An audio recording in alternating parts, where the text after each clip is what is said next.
Okay, my name is Wyatt. I'm 21 now, but this story happened to me last winter when I was still 20. I'm an urban explorer and a nature photographer, but that's about as much detail as I'm willing to go into about myself because I don't want anybody coming after me if they find out what I've seen. I know I'm never going to forget what I saw, but I can't risk telling anyone that I know personally. And while I'm not under any current immediate danger, there are too many unknowns and variables to actually be sure about that.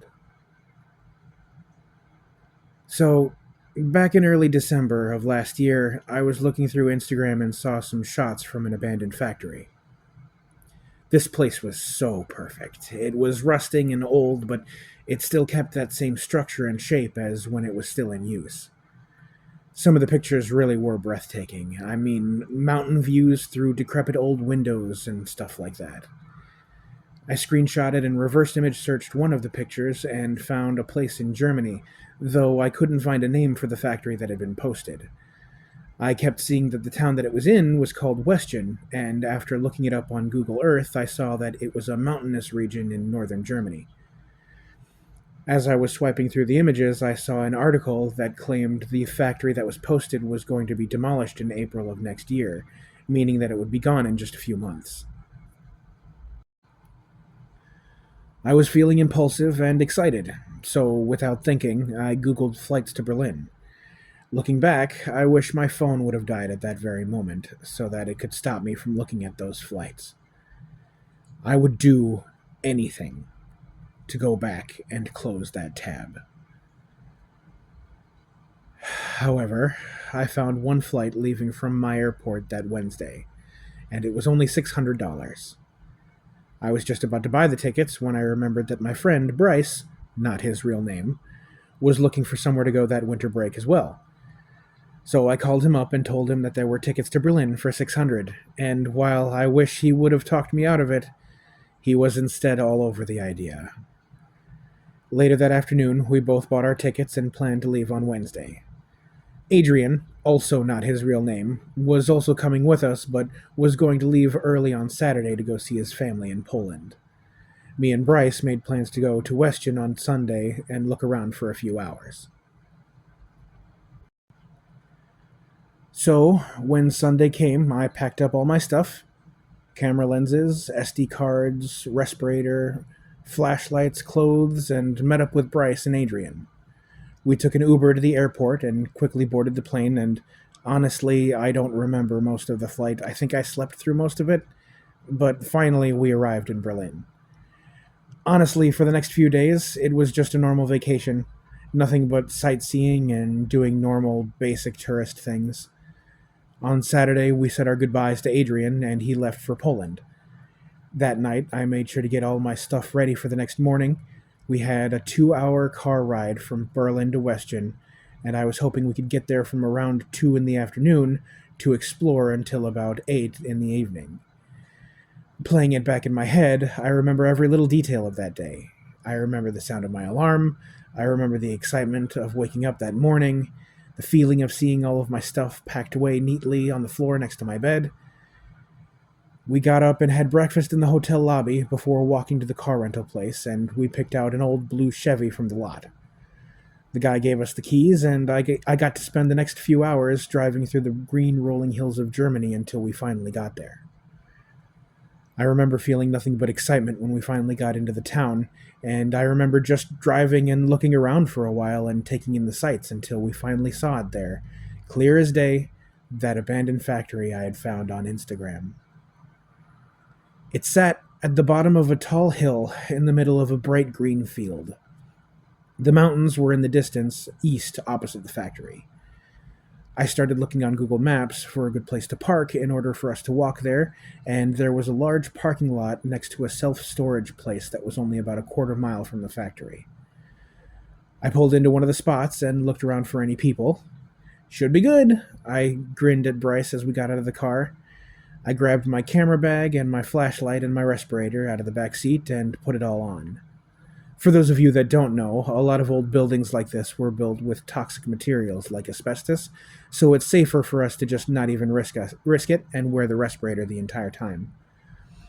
We began walking down this old cracked asphalt road that had grass and flowers growing through it that led straight to the factory, which I remember finally getting a good view of. It was brown and rusted, but still beautiful and majestic in its own way. It had plants growing in and around and all over it like it had already been retaken by nature after the people abandoned it. After a little walking, we reached a tall chain link fence that was locked, but there was no barbed wire on top, so I considered jumping over it. Instead, we decided that we would walk around and try to look for an easier way. After walking next to the fence, I saw part of it had been knocked away from its metal frame by somebody else. We were able to push the metal out of the way and just crawl through it onto the other side. Now we just had to figure out how to get into the factory itself. It was already clear to me that the main entrance wasn't going to be an option because it probably had cameras or motion sensors attached to it anyway. Looking around, I spotted what looked like a broken window, and it was only about 10 feet off the ground, so I asked Bryce to give me a leg up.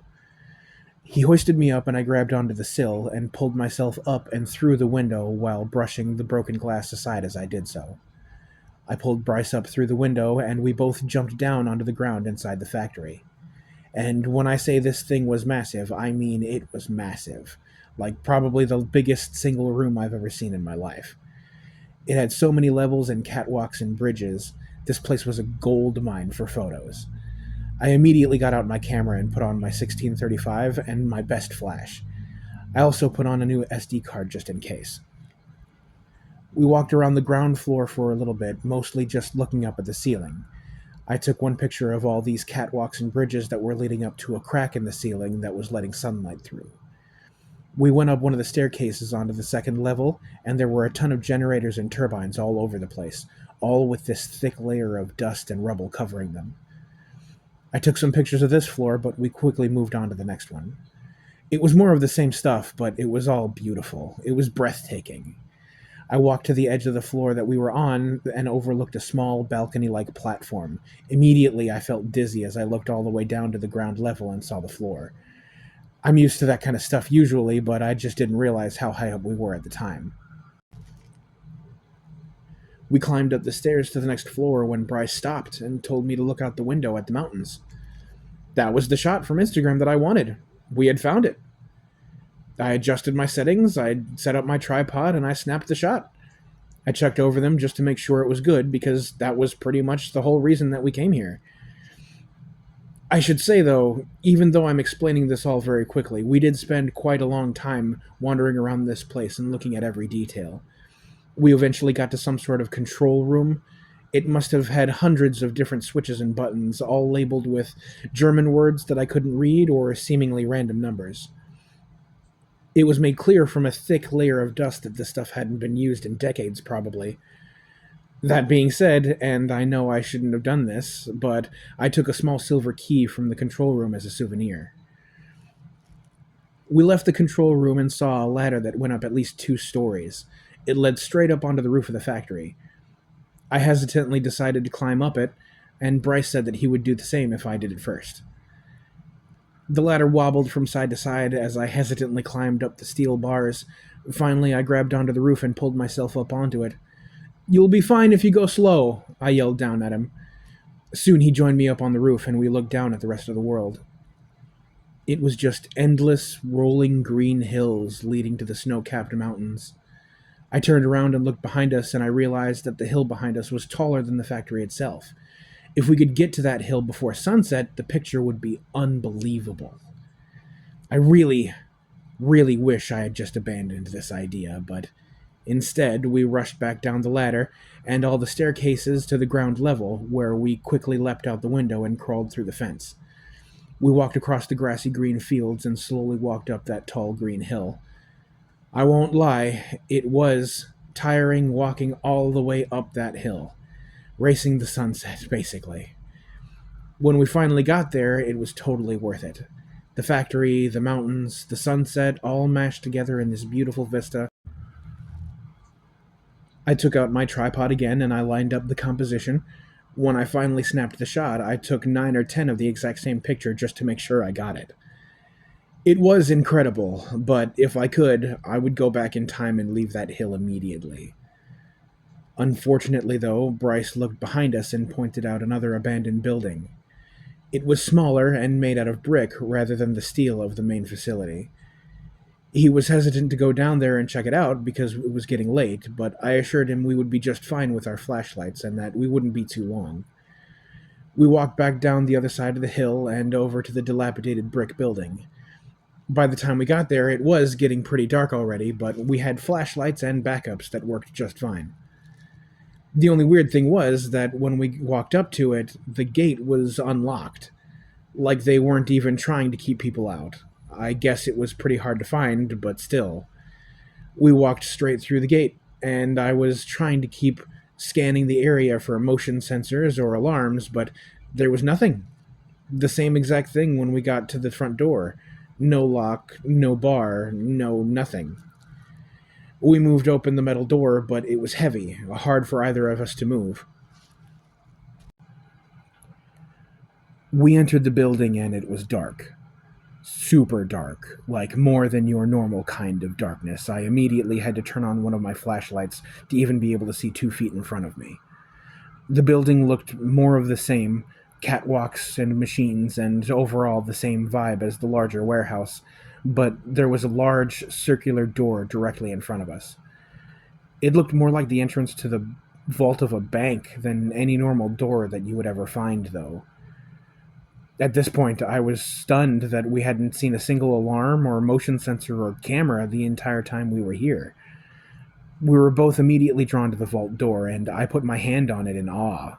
I'd never seen anything like this in all the places I've ever explored. It was barely cracked open, not all the way open, but it definitely wasn't closed completely. I put my hand in between the door and the wall to try to pry it open again. It slowly moved open, showing us what was inside. There was a long circular tunnel that led to another room, and so far, this was looking like one of the best finds ever for me as far as pictures go. I took multiple pictures looking down that creepy looking hallway with the flash lighting up the area. We slowly walked down the hallway, flashlights in hand, as we advanced towards the room at the end. When we got to the end of the hallway, there was another vault door that was swung wide open this time, and when we walked through it into the other room, it was seemingly empty except for a small hatch leading into the ground. It was closed, but the lock and chain on it were broken, and above it there was an arrow pointing to the hatch that said something in German. At the time, I had no idea what it meant, and I didn't even take a second to put it into Google Translate. Nowadays, the words still send a chill down my spine. The sign translated to Project Nightwolf. A phrase that sounds like nothing, but if you'd seen what I'd seen, you wouldn't be able to hear those words without shuddering. I slowly opened the hatch, and the hinges creaked and squeaked as I did so. I flipped it all the way over onto the other side and shined my flashlight down the hatch to reveal what looked like just a normal staircase. We began slowly descending down the stairs, and as we got closer to the bottom, you could hear drops of water hitting the floor and making a quiet dripping sound. I was going first ahead of Bryce, so I saw it first. A room that was all pitch black with about 2 inches of water lining the whole floor came into view. What horrified me about it were the piles of animal skeletons and bones that were lying in the water. There were small rodents that had been mutilated and sheep that looked like they had been torn limb from limb. Some were just skeletons, but others still had decaying, rotten flesh attached, but it looked like they had been ripped apart, some of them torn perfectly in two. Struggling to hold back my vomit as the smell hit me, I was firing off my camera flash, taking pictures all around us, and then I spotted a door on the other side. I remember Bryce telling me we should just leave, but that door had me curious, and I just wanted to see what was behind it, and then we could go. The room was made out of cement, and there were stone pillars all around the room, although some of them looked like they were about to collapse. When we made our way past the pillars, we finally got to the door, and I opened it. It looked like just another control room, like the ones in the factory. The thing that was different about it, though, was there were swastikas on all of the equipment and the walls. Not ones that were spray painted on by some kids, but real-looking ones, like this place hadn't been touched since World War II. I was looking around at some of the buttons and levers, and I found a small leather-bound journal. I opened it and found that it was, unsurprisingly, all in German, so I stuffed it in my pocket to take home to translate later. Just then we heard the sound of broken glass. Not like somebody dropping a wine glass, but like an entire window just shattered all at once. I immediately turned off my flashlight and Bryce slammed the door behind us. We both knelt down and breathed as silently as possible, not wanting to know what that sound was. Thoughts rushed through my head. Possibly a bird, maybe a mountain lion, but neither of those were even possible. We sat in the room for about a full minute until I realized that it was probably just because of how old this room was. Some structural error or rotting metal probably caused it. So I worked up the courage to open the door, and Bryce said that he would go out if I opened it first. I walked over to the door, and still crouched on the ground, I turned the handle. I slowly creaked the door open as if we were in a horror movie.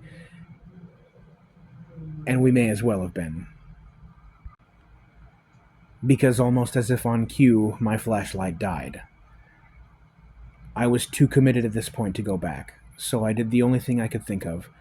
I grabbed my camera and started blindly firing off the flash. It could only do it every 3 seconds, but I slowly creeped further and further out into the room.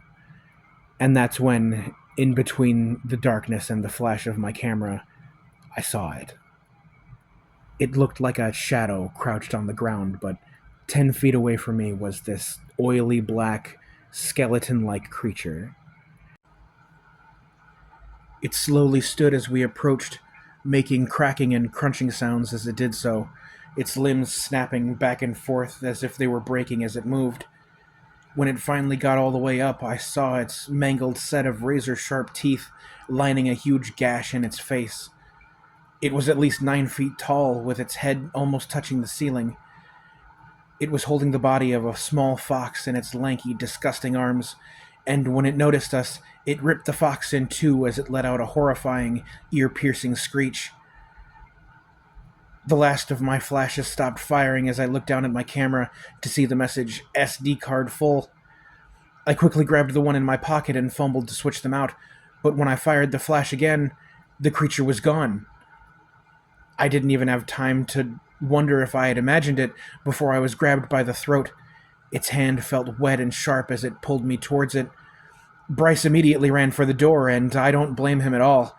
I was panicked too, and no rational thoughts ran through my brain except for one: you have to survive.